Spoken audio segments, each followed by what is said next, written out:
साथ में लेकर के पहुंचते हैं। तो राजा मोरध्वज उन संतों का बहुत आदर सम्मान सत्कार करते हैं और किस तरह से उनसे पूछने लगते हैं। आइए महाराज आइए, राजा मोरध्वज के द्वार पर आपका स्वागत है। आपका स्वागत हम स्वीकार करते हैं राजन। अपना स्थान ग्रहण करिए और मुझे बताइए कि भोजन में और दान दक्षिणा में क्या लोगे आप?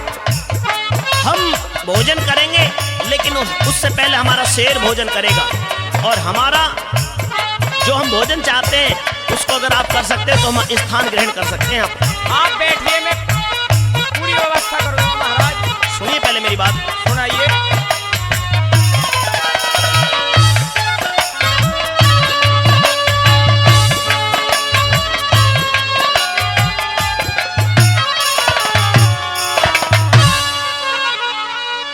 हार तेरा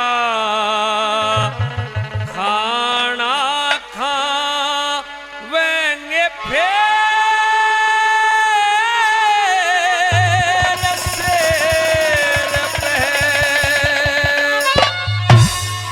ले जी में काम हारा तेरा खाना खावेंगे फिर शेर पे, ले जी में काम हारा तेरा खाना खावेंगे फिर।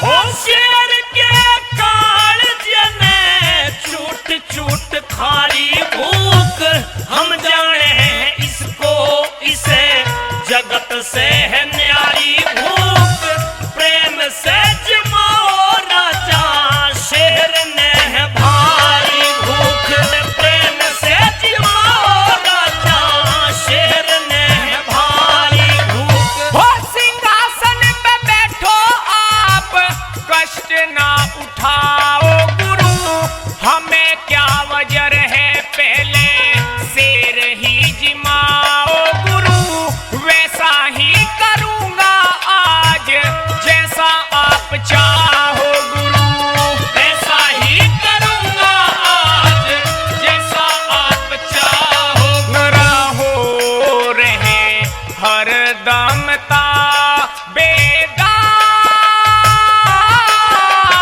आज ना हुक्म गिरेगा थारा, तेरा खाना खावेंगे फिर।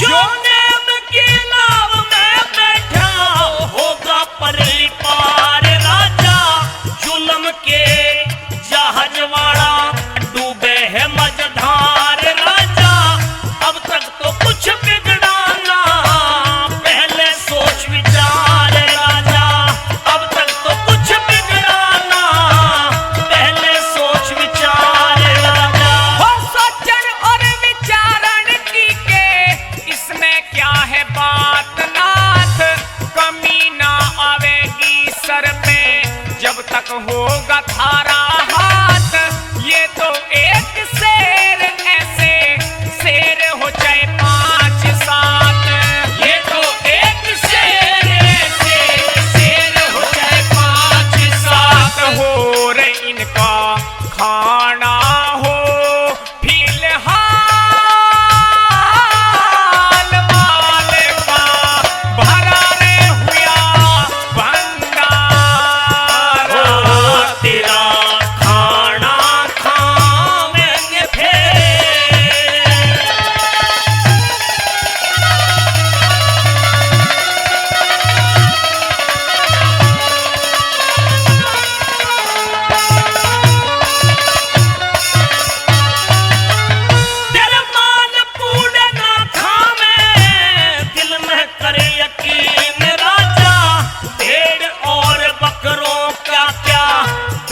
रहा सीन राजा, खाना हम पकावे पहले वचन देओ तीन राजा, खाना हम पकावे पहले वचन देओ तीन राजा। मैं वही खाना खिलवा तू जो शेर माल खावे थारा, खोल के बता दो साधु जोन सा है ख्याल थारा, वचन देऊं तीन पूरा करूंगा सवाल थारा, वचन देऊं तीन पूरा करूंगा सवाल थारा। हो रे थारे चरणों में यो राज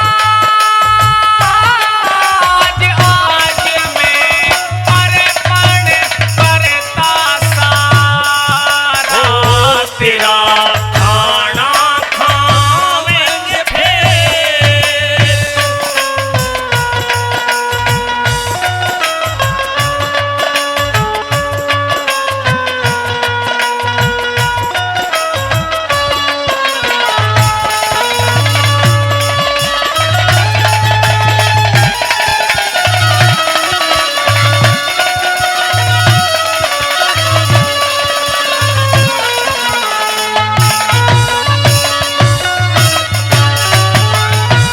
कई दिन का भूखा इसे, कई दिन का भूखा इसे डांट के खिला दे राजा, बढ़िया बढ़िया बोटी इसे छाट के खिला दे